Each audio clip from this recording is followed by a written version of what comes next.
po jako akawuwo kubanga omutunzi wa ice cream buli omwamu agala bambi ice cream naseka mukaweefube w'okudduukirira omulanga gwa gavumenti okuyamba ku balina obwetaavu mu kulwanyisa ekirwadde ki COVID-19 olunaku olwaleero omubaka akiikirira abantu b'e Nakaseke mu lukiiko lw'eggwanga olukulu Lutamaguzi Ssemakula awaddeyo obukadde bw'ensimbi 2 nga buno yasalawo okubuwangayo buli mwezi okutuusa ng'ekirwadde kino kiwedde mu ggwanga. I'm not one of the richest members of parliament in this country, but I decided, having seen how Ugandans are suffering, including my people from Nakaseke I represent, I decided that part of my monthly salary of 2 million would be deducted every month until when government announces that Uganda is free from coronavirus.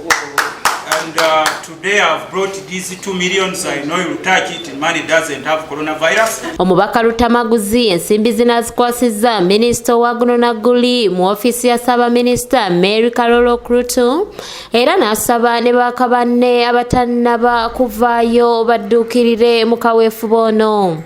Honorable Minister, we wanted to make more contributions. As you know, I was the first member of Parliament. I made some contribution at my district in Nakaseke, and I wanted to give in more foods, including matoke. But they told me that these perishables we give to you, you take a lot of time, you put it in the store, and they are going bad. So I said maybe I have to make more consultations. In a week's time, I'll bring here some canter of matoke. Minisita Kalolo Krutu yeebazizza omubaka Lutamaguzi olw'omutima ogwerekereza n'asaba n'abalala okulabirako ono. Of the people of Uganda, all of us, we know that this concerns all of us.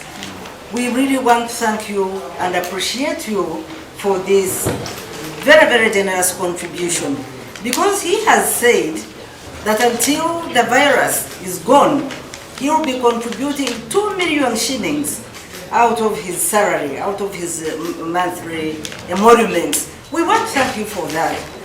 Actually, what I've been saying is, your contribution, for instance, this is the rent you are paying for the privilege of being alive. Lutamaguzi ategeezezza nga bw'atavuddeyo kweraga wabula kuyamba ku bannansi abangi abali mu bwetaavu. Contribution eyo saagikola nti nagikola mu environment eno eriwo naye nze nze MP asooka okugaba emmere nga tebanatandika gamba nti okugaba emmere bajja kukwata attempted murder. Era nze MP eyasooka okuwayo ssente ku districts eza coronavirus okuyambako transportinga abalwadde.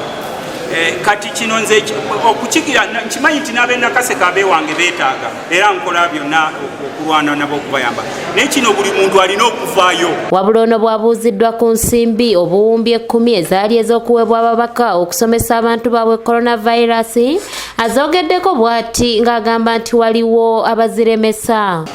Kati fe ababeera mu kyalo bw'osanga oluzi lusiikuuse tovuma gw'osanza ava ku omanyi waliwo konyukonyu kati ekyalo kyonna muyinza okwekyawa naye nga konyukonyu yasiikuula amazzi buli asanga munne ng'avaayo eri omusajja omukulu n'atusiikulira amazzi nze ntwala ebitosi kumbe konyukonyu bw'amala okusiikula ng'addayo ku mutiiko eri ng'atunula nga mubwe mwekuba kati n'ekubino kuliko konyukonyu ab'empapula z'amawulire babasasulira. Matiya Sekanjako yakusakidde eggulire lino ku lwa ABS Television. Ntiwandiika ku palamenti maama obuwumbi 10 wowe palamenti aba bloggers ababeera ku social media they were given 1 billion